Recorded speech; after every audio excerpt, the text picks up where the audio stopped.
Ndewo NdiOma na-ege m ntị. Anyị abịakwala n'ụzọ. Onye nke gị na-adịghị abụọ Wellness and Beauty Coach Oriflame mmesobi. Ihe a bụ izu ụka ọfụrụ ka anyị bata. Nwere sị ka nkene n'ụcha niile.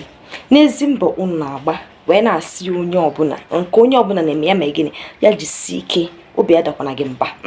Isikwana na ide emezikwana. Amarakwana m onye na-arapụ ya ma ọ bụ na esiri emezi.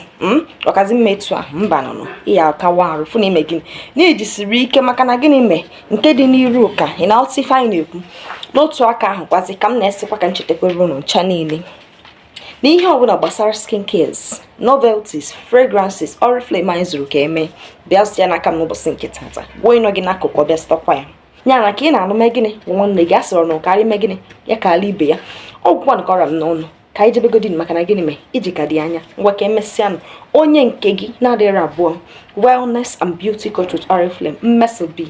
Bye.